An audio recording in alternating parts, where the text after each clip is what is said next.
Congratulations to the young lady from the Yola Maiduguri area in Nigeria who came to the US and just won silver, I believe, in the chess competition. It's very encouraging to see.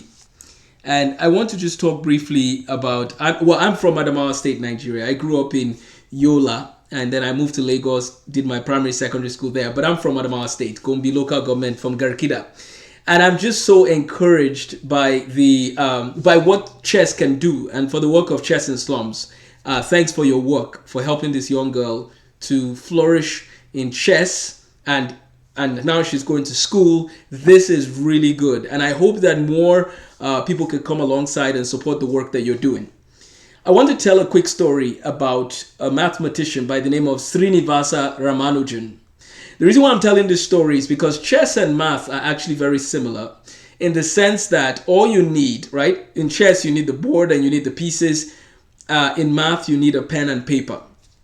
And I think that, the work Chess in Slums is doing, coupled with mathematical excellence, which I am more than willing to provide all the support to help students flourish in math as well. So I hope to keep reaching out to organizations in Nigeria and Africa that are trying to provide quality education or quality support in things like chess and any way we can help. I am the author of the Counting to Calculus framework. This is the calculus workbook in that framework. And behind me, there's 16 books, 16 workbooks that basically take anybody from basic math all the way to calculus. And actually calculus 5, we call it differential equations. So basically, we can give everyone a world-class math education, and we want to do that. So that's just a quick side note of who I am, what I do. I'm a medical physicist, math curriculum writer, seeking to educate 1 billion children in mathematics, in calculus. Everybody needs to do calculus. Like, that's the starting point in this AI age. Start calculus, linear algebra, statistics, discrete mathematics, data science. We want to help everybody.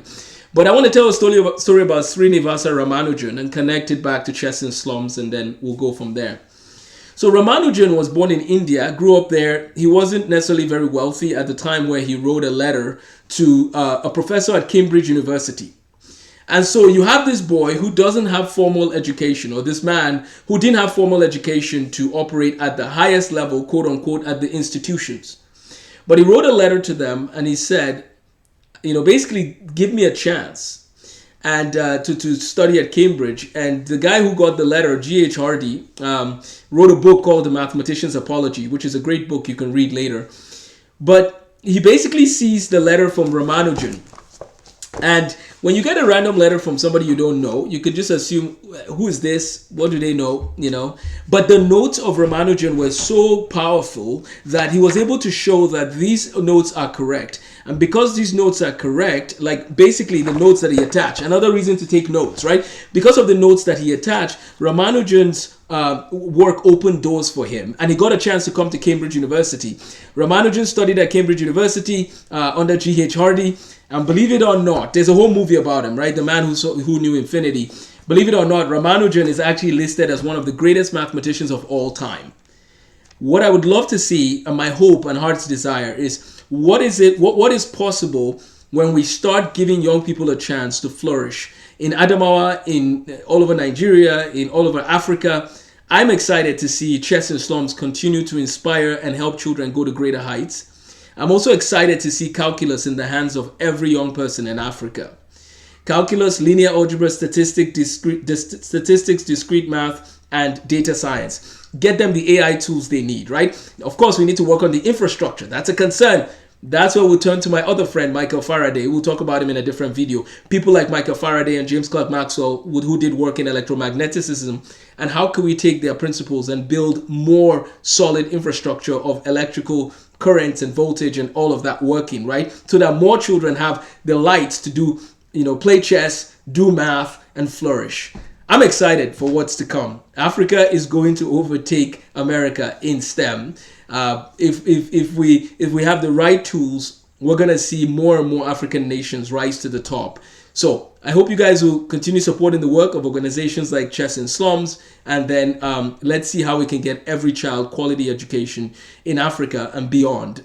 And of course, students in America and Europe, of course, I want every child to flourish. But what I'm trying to get at, though, is that sometimes we get to a point where we might get a little we might start chilling a little bit when we need to be putting in the hard work. And so I want to encourage every child in every nation of the world, put in the hard work, learn diligently. Like, that's your job. Learn and work hard. And congratulations again to the young lady who just who came to the U.S., to Athens, Georgia, for the Chess in Slums as a representative. Keep up the good work. We're supporting you, and we're here to help. If you need any resources for math for you or your school, any support that we can give, we're here to help. So this is Amos Tarfa, Amos the Math Guy. My website is countingtocalculus.org, countingtocalculus.org. And if anybody needs any math or science or STEM support, let us know. We're here to help. We're looking forward to helping 1 billion students around the world to reach the highest levels they can reach in math beyond what they've ever thought, because of the strategies and the processes we want to take them through from counting to calculus and beyond. Take care. Have a blessed day.